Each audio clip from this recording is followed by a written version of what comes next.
হযরতে ফাতিমা, হযরতে আলী, হযরতে হাসান হোসেন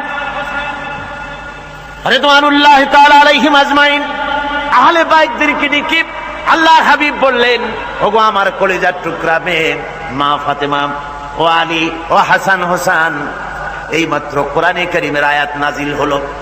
আল্লাহ রাব্বুল আলামিন আমাকে বলতে বলেছেন, আমি জানি না, আমি নবী জানি না কিয়ামতের দিন আল্লাহ আমার সাথে কি ব্যবহার করবেন, আর আমি এও জানি না যে আল্লাহ রাব্বুল আলামিন তোমাদের সাথে কি ব্যবহার করবেন।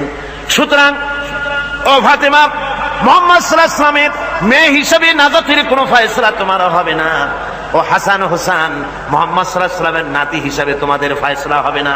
কিয়ামতের দিন তোমাদের ফয়সালা হবে যার যার আমলের উপরে। আমলকে ভালো করে গঠন করো, এই আমল তোমাকে কিয়ামতের দিন তোমাকে বাঁচাবে। আমল তৈরি করো ভালো করে, আমার দোহাই দিয়ে নাজাত পাবে না, আমল তৈরি করতে হবে। কথা বুঝতে পেরেছেন? কথা বুঝে আসছে?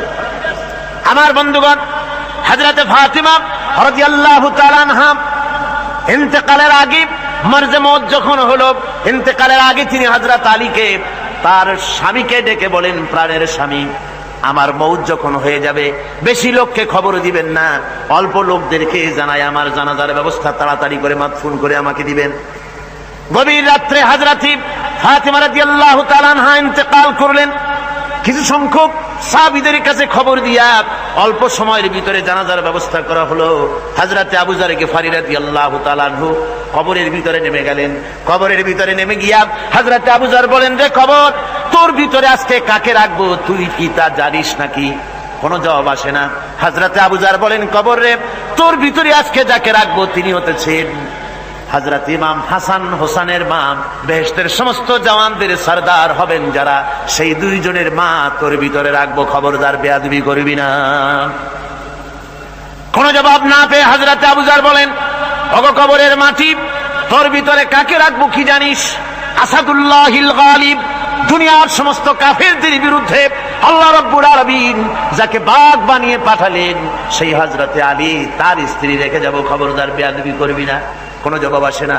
হযরতে আবু যর বলেন, কবরের মাটি, তোর ভিতরে যাকে রাখবো তিনি হলেন খাতুনে জান্নাত, বেহেশতের সমস্ত মহিলাদের সরদারিনী হবেন যে ফাতেমা, তারে রেখে যাব, তোর ভিতরে খবরদার কোনো বেয়াদবি করবি না।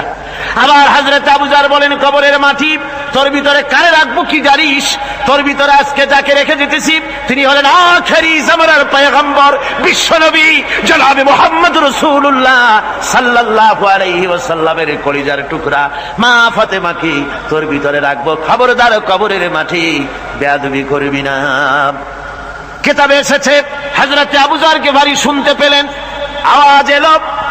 আওয়াজ এলো, কি যেন বলতেছে, রে আবু যর, আমি ফাতেমা কি চিনি না, হাসান হোসেনের মা কি চিনি না, আলীর স্ত্রী চিনি না, রাসূলের মেয়ে মা ফাতেমা কি চিনি না।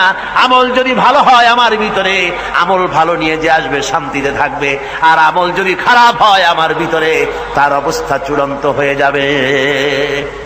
আমার ভাইরা, আমার বন্ধুগণ, আমলের উপরে ভিত্তি করে কিয়ামতের দিন নাজাত হবে। আমল যদি খারাপ হয়ে যায় কিয়ামতের দিন কেউ তাকে বাঁচাতে পারবে না। এই জন্য কিয়ামতের ময়দানে, হাসরের দিনে আল্লাহর হাবিব জনাবে মুহাম্মদ রাসূলুল্লাহ সাল্লাল্লাহু আলাইহি ওয়াসাল্লাম সিজদায় পড়ে কাঁদতে থাকবেন। আল্লাহ রাব্বুল আলামিন বলেন, হাবিব রে, আপনি কাঁদেন কেন? আজকে তো আপনার কাঁদার দিন না, আমি আপনাকে মাকামে মাহমুদ দান করেছি, আমি আপনাকে কাউসার দান করেছি, আপনার আজকে সম্মানের দিন, মর্যাদার দিন, কাঁদেন কেন? আল্লাহর হাবিব বলবেন, রব্বুল আলামিন মাকামে মাহমুদ পেয়েছি, কাউসার পেয়েছি, কান্দি এই জন্য আমি দেখতে পাচ্ছি আবার সামনে দিয়া ফেরেশতারা আমার উম্মতগুলি জাহান্নামের দিকে নিয়ে যায়। আল্লাহ রাব্বুল আলামিন বলবেন, ওগো আমার হাবিব, আমি আপনাকে ক্ষমতা দিলাম, আপনার জান্নাতি উম্মতগুলি আপনি বেছে নেন। আল্লাহর হাবিব তার জান্নাতের উম্মতগুলি বাঁচতে থাকবেন। হযরত আয়েশা বলেন, ইয়া রাসূলুল্লাহ, কিয়ামতের ময়দানে লক্ষ কোটি কোটি মানুষের ভিতরে আপনার জান্নাতি উম্মত আপনি চিনবেন কি করে? হুজুর বলেন, আয়েশা, কোন একটি ঘোড়ার কপাল যদি থাকে সাদা, এই সাদা কপালওয়ালা ঘোড়াটা যদি অসংখ্য ঘোড়ার ভিতরে যদি হারিয়ে যায়, তাহলে সাদা কপালওয়ালা ঘোড়ার মালিক তার ঘোড়াকে পাবে কিনা বলো? হযরত আয়েশা বলেন, হুজুর, অনায়াসে পাবে।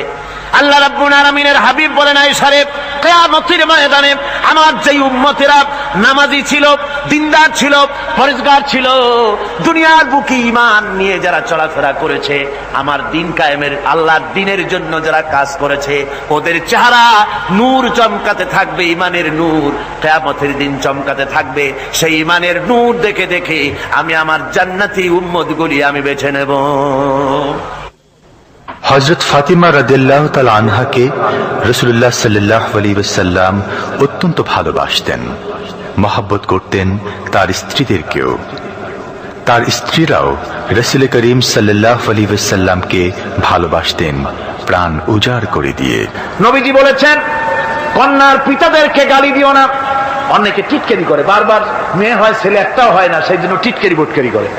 আল্লাহর নবী বলেছেন, মেয়ের পিতাকে গালি দিও না, ঠাট্টা করো না, যেহেতু আমি মুহাম্মদ রাসূলুল্লাহ সাল্লাল্লাহু আলাইহি ওয়াসাল্লাম, আমি মেয়েদের পিতা, আমি নিজে মেয়েদের পিতা। খবরদার মেয়েদের পিতাকে গালি দিও না। রাসূলুল্লাহ বলেছেন, আকাশের নিচে জমিনের উপরে খাদিজার মতো মহিলা আর নাই। সেই হযরতে খাদিজা রাসূলের 4টি মেয়ে পেটে ধারণ করেছিলেন। সুবহানাল্লাহ। মেয়ের প্রতি রাসূলুল্লাহ যথেষ্ট মহব্বত করতেন, মেয়েকে খুব ভালোবাসতেন হুজুর সাল্লাল্লাহু আলাইহি ওয়াসাল্লাম। হুজুরের কলিজার টুকরা ছিলেন মা ফাতিমা রাদিয়াল্লাহু তাআলা আনহা। হুজুর যখন কোথাও যেতেন, সকলের শেষে দেখা করতেন ফাতেমার সঙ্গে, আর বিদেশ থেকে সফর করে এসে সকলের আগে দেখা করতেন ফাতেমার সঙ্গে। সুবহানাল্লাহ। রাসূলুল্লাহ আরো বলেছেন, তোমরা যখন বাজারে যাবে বা ব্যবসা করতে যাবে বা বিদেশে যাবে, আসার সময় যে সব হাদিয়া নিয়ে আসো। আমরা যখন বাইরে যাই, বাজারে যাই, কিছু হাদিয়া আনি না, জামা কাপড় চকলেট ইত্যাদি আমরা আনে থাকি।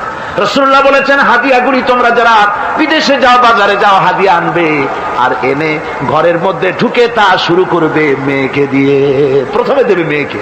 সুবহানাল্লাহ। মেয়ের মর্যাদা ইসলামে সব চাইতে বেশি। কোন যুগে? যে যুগে মেয়ে হলে পরেই মাটির নিচে ঘিরে রাখতো, আছাড় মেরে মেরে ফেলে দিত। বেআইয়ি যামবিন কুতিলাত, কোন অপরাধে তাদেরকে হত্যা করা হলো, আল্লাহ পাক কোরআনে কারীমের মধ্যে বলেছেন। তাদের অপরাধ আর কিছু না, তারা নারী, এই জন্য তাদেরকে মেরে ফেলা হতো। রাসূলুল্লাহ তাদের ইজ্জত দিলেন। সুবহানাল্লাহি ওয়া বিহামদিহি। রাসূলুল্লাহ সম্মান দিলেন, ইজ্জত দিলেন তাদেরকে।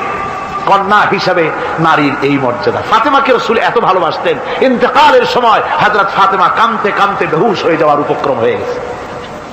রাসূলুল্লাহ হযরত ফাতেমাকে ইশারা দিলেন। হযরত ফাতেমা তার কান নিয়ে রাসূলুল্লাহর মুখের কাছে লাগাই দিলেন। আল্লাহর নবী কি যেন বললেন কানে কানে, হযরত ফাতেমার কান্না বন্ধ হয়ে গেল। হযরত আয়েশা বলেন, মা, রাসূলুল্লাহ তোমার কানে কানে কি বলল আর তোমার কান্না বন্ধ হয়ে গেল? হযরত ফাতেমা বলেন, ইয়া আম্মা জান, আমার আব্বা আমার কানে কানে বলল, মা ফাতেমা তুই কাঁদিস না, তোর কান্না আমার বরদাস্ত হয় না, তোমাকে কাঁদতে হবে না। আমি তোমাকে সুসংবাদ দিয়ে যেতেছি, আমি মরে যাওয়ার পর সর্বপ্রথম তোমার সাথে আমার দেখা হবে। রাসূলুল্লাহর এই ভবিষ্যৎবাণী হযরত ফাতেমা বুঝতে পেরেছেন যে হুজুরের ইন্তেকালের পরে আমার বেশি দেরি হবে না, আমিও তাড়াতাড়ি হুজুরের সাথে শামিল হতে পারবো। হুজুরের ইন্তেকালের 6 মাস পরেই হযরত ফাতেমা রাদিয়াল্লাহু তাআলা আনহা ইন্তেকাল করেছিলেন। কন্যা হিসাবে নারীর মর্যাদা ইসলাম অনেক অনেক গুণে বাড়িয়ে দিয়েছে। এই কন্যা শিশু, কৈশোর, যৌবন পেরিয়ে যখন যৌবনে তার বিয়ে হয়ে যায়, আল্লাহ রাব্বুল আলামিন তখন বলেন, ওয়া মিন আয়াতিহি আন খালাকা লাকুম মিন আনফুসিকুম আজওয়াজান লিতাসকুনু ইলাইহা ওয়া জাআলা বাইনাকুম মাওয়াদ্দাতান ওয়া রাহমা। আল্লাহ পাক বলেন, আমার নিদর্শনের ভিতরে এটিও একটি নিদর্শন যে আমি তোমাদের থেকে তোমাদের জোড়া তৈরি করেছি, তোমাদের স্ত্রীদেরকে তৈরি করেছি, তোমাদের সাথে তোমাদের স্ত্রীর ভালোবাসা সৃষ্টি করেছি, মহব্বত সৃষ্টি করেছি। এই মহব্বত আমি আল্লাহ তৈরি করেছি। আর যখন বুড়ো হয়ে যায় মানুষ, স্বামী স্ত্রী যখন বুড়ার বুড়ি হয়, তখন আর ভালোবাসা থাকে না, তখন ওই ভালোবাসা সহৃদয়তার করুণায় আমি আল্লাহ পরিণত করে দেই। বুড়ার জন্য তখন বুড়ি ছাড়া আর উপায় নাই, বুড়িরও আর বুড়া ছাড়া উপায় নাই। তখন ভালোবাসা কোনো বিশেষ কোনো অক্ষণীয় ভালোবাসা নয়, তখন